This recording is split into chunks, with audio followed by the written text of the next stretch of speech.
ఈరోజు అంటే ఓయూలో నిరుద్యోగ కృతజ్ఞత సభలు పెట్టారు. సో నిజంగా కాంగ్రెస్ పాలన పైన కావచ్చు, నిజంగా నిరుద్యోగులు సంతోషంగా ఉన్నారు అనుకోవచ్చు. సంతోషం లేని ఇంత భారీ బహిరంగ సభ ఎందుకు జరుగుతుందని నేను అడుగుతున్నాను. సంతోషంగా ఉన్నారు కాబట్టి ఇదే విద్యార్థి నిరుద్యోగుల కోసం కొట్లాడినటువంటి చనగాని దయాకరణ ఈనాడు ఈ రాష్ట్ర ప్రభుత్వానికి ఒక కృతజ్ఞతగా ఇలా భారీ బహిరంగ సభ పెట్టారు. మీరందరూ చూడండి, ఆనాడు ఎలక్షన్ల మేనిఫెస్టోలో ఏదైతే మనం వాగ్దాలు ఇచ్చినామో ఒక ఏడాదిలోనే 55,000 పైచీలకు ఇలా ప్రభుత్వ ఉద్యోగాలు సాధించుకున్నాం. అంటే ఈ రాష్ట్ర ప్రభుత్వానికి విద్యార్థి నిరుద్యోగుల పట్ల ఎంత చిత్తశుద్ధి ఉందో ఇదే ఒక బెస్ట్ ఎగ్జాంపుల్. మనం మాటలు చెప్పాల్సిన అవసరం లేదు, మన సభల మీద స్పీచ్లు చేయాల్సిన అవసరం లేదు, వాగ్దానం చేయాల్సిన పనితనం అనేది పని విధానంలోనే తెలుసు. ఎప్పుడైతే మనం ఇచ్చినటువంటి హామీలు అమలైతాయో అప్పుడే మనం మాట్లాడాల్సిన అవసరం లేదనే దానికి మనం పెట్టుకునే సభనే ఎగ్జాంపుల్.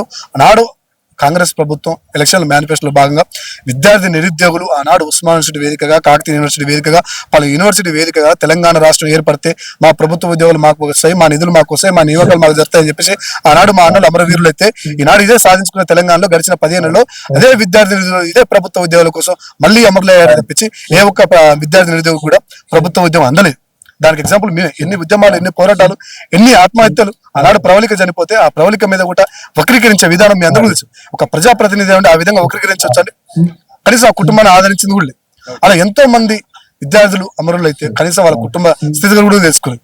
ఈనాడు ఈ రాష్ట్ర ప్రభుత్వం ఏర్పడ్డాక విద్యార్థుల యొక్క సమస్యలు, విద్యార్థులు ఈ రాష్ట్ర ప్రభుత్వాన్ని ఏర్పాటు చేశారు, విద్యార్థులు ముందుండి కాంగ్రెస్ ప్రభుత్వానికి పగ్గం కట్టారు. విద్యార్థుల యొక్క సమస్యలు, విద్యార్థుల యొక్క జీవితాలు సరిదిద్దాల్సిన అవసరం ఈ రాష్ట్ర ప్రభుత్వానికి ఉందని చెప్పేసి గౌరవ రేవంత్ రెడ్డి గారు 2 లక్షల ఉద్యోగాలు కాదన్నా, ఈ రాష్ట్ర ప్రభుత్వం ఏర్పడి సంవత్సరంలోనే 55 ఉద్యోగాలు సాధించుకుందాన్ని స్వాగతించకుండా 2 లక్షల ఉద్యోగాలు అంటే 2 లక్షల ఉద్యోగాలలో 55 లక్షలు మైనస్ పోతే మిగిలిన 150 ఉద్యోగాలు ఈ 4 సంవత్సరాలు ఫుల్ఫిల్ కాకుండా కదా మనం ప్రశ్న అడాల్సింది.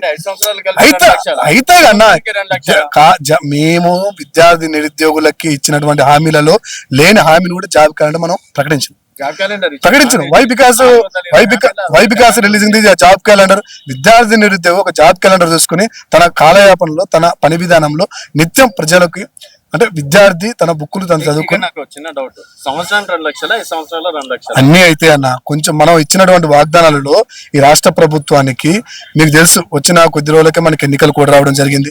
తర్వాత కొన్ని సమస్యలు రావడం జరిగింది.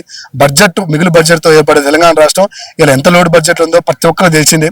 వీటన్నిటిని కూడా సరిదిద్దుకొని 90,000 కోట్లు అప్పు చేసింది అన్నా మనం అభివృద్ధిలో ముందుకు తీసుకుపోతున్నాం అన్న.